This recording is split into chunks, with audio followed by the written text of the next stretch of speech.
अच्छा मुझे बताएं शान, 90s का वही जो एरा है वापस आए, तो थोड़ी सी झलक तो अभी हमने देखी और ये कि अब ज़्यादा मॉडर्न पंजाबी फिल्में बन रही हैं, तो क्या इज़ इट पॉसिबल कि हम आपको उस वक्त के जो आपके हिट पेयर रीमा के साथ दोबारा देखें, साइमा के साथ दोबारा देखें हैं? जी, बिल्कुल, ऐसा ज़रूरी है और होता भी है, लेकिन प्रॉब्लम ये है कि यहाँ पे डिवाइड बहुत ज़्यादा है। हर आदमी का अपना एरिया है, वो अपनी किंगडम बना के उसमें बैठ जाता है, जबकि ऐसा होना नहीं चाहिए। आई थिंक पाकिस्तान का जो फ्लो है, चाहे वो आर्ट है, एंटरटेनमेंट है, सियासत है, पैसा है, अपॉर्चुनिटी है, जो भी है, वो सारे मुल्क में खून की तरह फैलना चाहिए। तो मुझे ये फील होता है कि जो डिवाइड है कराची और लाहौर में, जो कि नहीं होना चाहिए। I think it's very sad that you get to see this. आप देख लें कि वो हट धर्मी का ये आलम है कि वो आपने जिस तरह बात की कि रीमा भी माशाल्लाह she looks amazing, she looks very good, तो ये काम प्रोड्यूसर का होता है। सो ये आई जो होती है ये इन्वेस्टर की होती है, ये आई जो होती है ये प्रोड्यूसर की होती है, ये उन लोगों की आंखें होती हैं। ऐसा पोस्टर डिज़ाइन करना या ऐसे लोगों को इस्तेमाल करना। आप देख लें हॉलीवुड में भी निकोल किडमैन है, वो भी रीमा के साथ की होंगी, वो भी माशाल्लाह अभी तक काम कर रही हैं, अच्छे काम कर रही हैं, कहीं कुछ काम कर रही हैं। यहाँ पे करते ये हैं कि ये कहते हैं कि यहाँ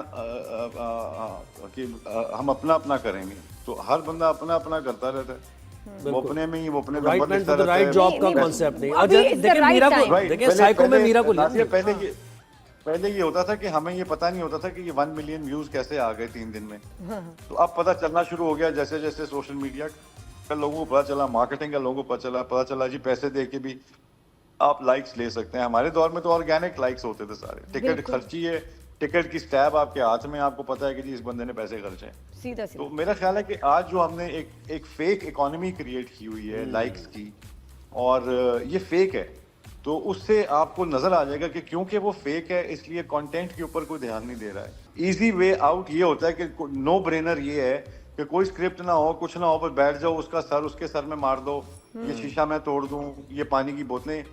तो मैंने बड़ा स्टडी किया इसको, मैंने पिछले 2, 3, 4, 5 साल में मैंने देखना शुरू किया। बहुत सारा तो पोलिटिसाइज्ड है सोशल मीडिया, उसके अलावा जितना भी एरिया पोलिटिसाइज नहीं है वो स्टुपिडिटी से भरा हुआ है।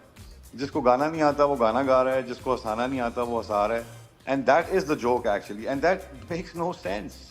यानी कि it actually doesn't make any sense कि आप सोशल मीडिया को आपको इस्तेमाल ही नहीं आता इसका, और जो जिन लोगों ने स्टुपिडिटी की वजह से हिट हो गए तो उसके पीछे 10 लाख फॉलोअर और आगे, वो भी उस तरह का कंटेंट बनाना शुरू हो गए। जो आदमी उठता है दूसरे की बुराई देखता है, जो आदमी उठता है दूसरे की बुराई देखता है। मुझे दुख इस बात का है कि social media has exposed the negative side of us.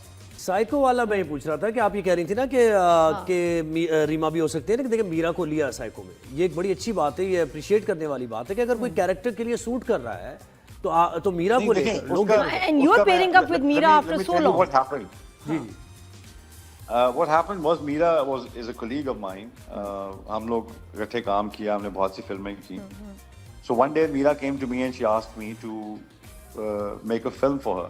मैंने कहा बिल्कुल ठीक है। उसने कहा हमने इतना काम किया, मैंने आज तक आपको कुछ नहीं आपसे मांगा, तो मैं चाहती हूँ कि आप do work with me. I said yeah, I would love to work with you, not an issue. तो उसने कहा नहीं जी मैं तो ये है, तो Meera became the producer.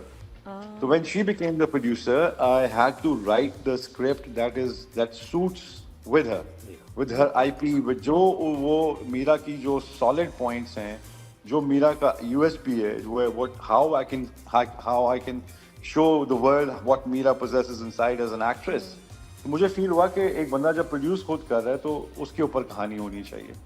अगर आप देख भी लें तो साइको टाइटल मेरा नहीं, हालांकि मैं फिल्म नहीं करता जिसमें मेरा टाइटल नहीं होता, बहुत कम होता है मेरा फिल्म ऐसा, but as a colleague I owe her this that. और मेरे लिए सबसे बड़ी बात यह है नादिया कि for me when I see a struggling woman, मुझे लगता है कि मैं I go into the past because my mother raised me up, my father passed away very early in my life, and I'm honored and I'm humbled to be a son of a working woman. I think she struggled and she worked for us. She sent us to the best schools in the world, to the best countries to get education, while she struggled and worked as a film actress. तो मुझे लगा कि एक औरत की जो struggle होती है, no matter what the story is, हर बंदे की अपनी कहानी है, हर बंदे का अपना मसला है, but when you see a woman who wants to to go on the path where she feels कि वो अपने क्राफ्ट के साथ अपने आप को आगे लेके जा सकती है, given the opportunities जो भी पाकिस्तान में या दुनिया में जो भी होती हैं opportunities, उनके अलावा वो चूज करती है कि मैंने अपने करियर के पाथ को पकड़ना है. So I felt that I owe this to Meera. क्या स्क्रिप्ट क्या लिखा, साइको की कहानी क्या है? बिकॉज मुझे बड़ा दुख है शान, जिस तरह मीरा को ट्रीट किया जा रहा है ना, इस तरह ये आई नो ये पॉडकास्ट वगैरह मैं तो समझती हूँ, लेकिन जो हर कोई नहीं समझ सकता कि ये किस तरह जो है आपको फंसा भी देते हैं, जिस तरह से उनको पॉडकास्ट पे बुला के उनको बात ही नहीं करने दी जा रही, मूवी के ऊपर मूवी पे बात नहीं हो रही, उस पे बात हो रही है पर्सनल लाइफ पे. इसका बड़ा सिंपल सा एक हल होता है, जो कि मैं नहीं चाहता था कि ऐसा हो, लेकिन ऐसा करना पड़ेगा लोगों को आइंदा फ्यूचर में जाने के लिए कि जितना डेटा वो आपके ऊपर इकट्ठा करके रखते हैं उतना ही डेटा आप इकट्ठा करके रखें, ताकि जब आप जाते हैं तो आप यकीन कीजिए कि जो सवाल पूछने वाला होता है उसने एक्चुअली 10,000 बातों का जवाब देना होता है जो उसने की होती है, लेकिन किसी को पता नहीं होती. सो इस तरह बुरा होता है कि आप अगले की बुराइयां ढूंढें, वो आपकी बुराइयां ढूंढ के लाएं, अपने आप को इक्विप करके आप लेके जाएं, क्योंकि इंसान कोई भी मेरे ख्याल में प्राइम मिनिस्टर के ऊपर ही शेक होती है सादिक और अमीन होने की, उसमें से भी आधे फेल हो जाते हैं. लेकिन सादिक और अमीन को आपने ढूंढना है जिंदगी में, और आप उसको पॉडकास्ट में लेके आना है. तो were you upset जब आपने वो पॉडकास्ट देखे, जिस तरह मीरा को उठ के जाना पड़ा और उनसे सवाए फिल्म के हर कोई सवाल हो रहा था?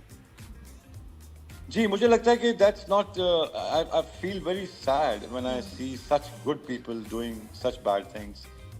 मुझे लगता है कि वो जो आखिरी होप हमें होती है इंटेलेक्चुअलिज्म की या जर्नलिज्म की या और जगहों की, तो वो उसमें दुख होता है कि हम हमेशा उनको देखते हैं और लोगों को भी देखते हैं जो अच्छे अच्छे शोज भी करते हैं, हम फॉलो करते हैं, देखते हैं, तज्जिए सुनते हैं, लेकिन दुख ये होता है कि आपने मतलब it's sad, actually it's sad, जो पावर के ऊपर बैठा है उससे आप ये सवाल नहीं कर सकते. जी. तो जब कोई गिरा हुआ है आप उसको ठुड्डे मारें, दैट्स नॉट मोरालिटी. नहीं, हम प्रमोट करेंगे राइज एंड शाइन विल मतलब इस फिल्म को हम रिस्पांसिबिलिटी लेते हैं, हम बिल्कुल इसको प्रमोट करेंगे जो हक है, जो हर फिल्म के साथ करना चाहिए, जो मीरा का राइट है, जो हमारे तमाम आर्टिस्ट का जो है राइट है कि उनकी फिल्मों को प्रमोट किया जाए. और we will talk about psycho. बताओ साइको की क्या इसमें एक और बात है, इससे आप कह रहे हैं ना कि शान ठीक है पॉडकास्ट में आप अपने उस बंदे के बारे में भी रिसर्च करते हैं, लेकिन देखें ये प्रिंसिपली गलत बात है ना, ये बिलो द बेल्ट क्वेश्चन करना ये प्रिंसिपली गलत है, ऐसा होना ही नहीं चाहिए. जी बिल्कुल. इसको सुधारें हम. I don't know which part of journalism, खास तौर पे मुझे ये समझ नहीं आती कि इस तरह स्पोर्ट्स जर्नलिज्म होता है, एंटरटेनमेंट जर्नलिज्म होता है. हमारे यहाँ पाकिस्तान में पॉलिटिकल जर्नलिज्म जो है, why does it cross the boundaries and enters entertainment? तो जब वो आते हैं एंटरटेनमेंट में तो उनके सवाल वो होते हैं जैसे वो नैब में बैठे हुए हैं आप. तो कहने का मकसद ये कि इन जर्नलिस्ट को ये चाहिए कि एंटरटेनमेंट जर्नलिज्म को पढ़ें. एंटरटेनमेंट जर्नलिज्म का मतलब क्या है कि जो लोग एंटरटेनमेंट को केटर करते हैं उनकी क्लासेस और हैं. ये इन्वेस्टिगेटिव जर्नलिज्म इंटरोगेशन ना हो, इंटरोगेशन लग रहा था कि जैसे वाकई नैब वाली बात की बिल्कुल सही है शान.